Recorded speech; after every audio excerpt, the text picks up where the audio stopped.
Hello, this is project 2 for DSN 210. We're going to make a collage of a couple of different objects. So let's start by opening the first one. It's called Hubble. And it's in here. There it is, Hubble. It's square. We're going to use the crop tool to make it into a vertical. Crop tool. Notice it popped to crop 8x10 format here. We could have set it up any other one or unconstrained to get a different look. You can adjust it on the side here like this. Let's take it back to that. You can slide it around to get the image you'd like. It has rule of thirds for making good compositions. There are others available. So double click, make it happen. Save your file.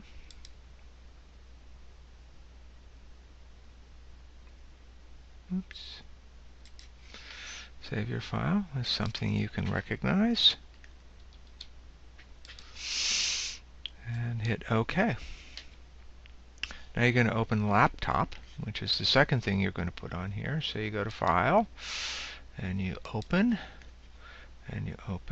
Laptop,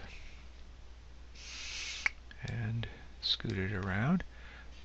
What we're going to want to do is move the laptop image over to the top of this so that we can crop it and change it around and edit it. It's in the Move tool, and we're going to drag it over. Close up the original laptop and see you can move it around here. I'm going to use Control T to adjust the size, keeping it proportionally right for now, so you can see the whole thing. Double click to commit on that. And now we're going to get rid of the background. We're going to use the Magic Wand tool here. It might be set like that, or it might be set like that. You want it on the Magic Wand tool. You're going to set it up here that it does this in this first block, and the tolerance is 22, contiguous is checked, and 3x3 average. So you just click in the white, and you can see you got most of it. You can hold the Shift key down and click in some more areas to get some different grays till you have the whole thing selected. You're going to hit the Shift Control I to inverse, and now you have everything but the white selected. Go back over here to Layers, and you can see you've got this going here. Now you've got everything selected that you want to have selected, and some more. So let's do some Refine Edge. Click on Refine Edge. Move it out of the way. You might want to zoom in to see the edges better. So I'm going to hit Control Plus, and then I'm going to hold the space bar down, and I can move around and see what my edges look like. Let's just stop here and look at this edge right here. You want to make sure your view is on Layers. You can experiment with the others, but this is the one that will work best. And you can adjust these to get a different look. Now it's a little hard. So let's feather it a tiny bit, and you can see it softens up. You can shift the edge a little bit better until you get something you like. It should be just a little fuzzy. Now you're going to output this to a simple layer mask. So layer mask, see there's lots of others, but leave it at layer mask and tap OK. Now you can zoom back, Command minus,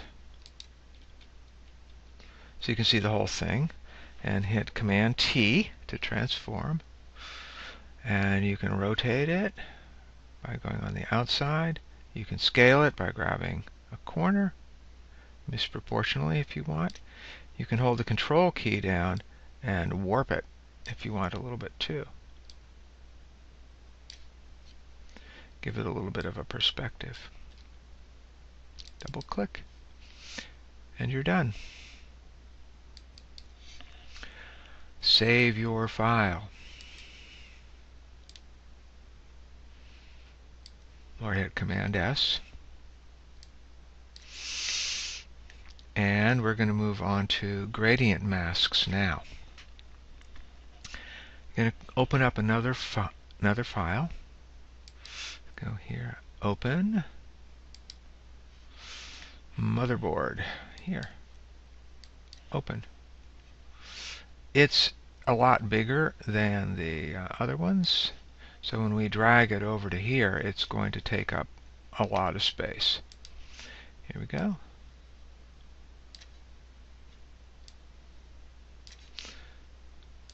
Close up your original motherboard file and move motherboard below the laptop. And then zoom back so you can see a lot of space around there, like that. And then hit Control T. You're on the motherboard layer. Control T to transform. Getting tired of transforming, aren't you? I'm going to scale it in. Maybe rotate it a little bit.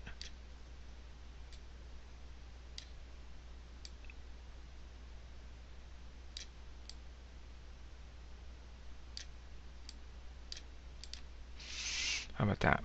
Double click.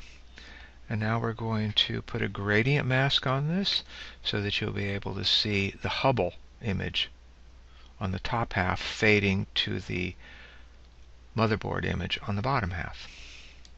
Beyond layer 2, click in this little icon down at the bottom. It's a little dot inside a rectangle. And you got a layer there. The layer has extra little white corners on it, meaning that's where you're working. If you click over to there, the image will have it on. You just want to make sure you're over there and that the lock is on. That means these move at the same time when you move them. Okay, so we're on that layer. We're going to go over to the gradient tool here. It may look like this, a little paint bucket. If it looks like a paint bucket, switch it over to gradient. Go up here to this strange flat rectangle, click in it, and then click this third one over. It's black to white. There's lots of different gradients here that you can play with, but we're just going to use this one for now. Hit OK. Now make sure this little button is switched.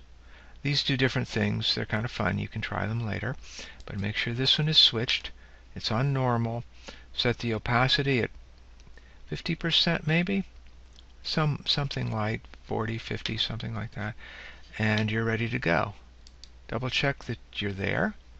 Now, you're just going to click and hold, and that will be the beginning of your gradient, and when you drag down and let go, it'll be the end of your gradient. So here we go. See how that works? You can see the Hubble a little bit through it. Let's just do it again in a different spot. See, you're seeing more and more Hubble.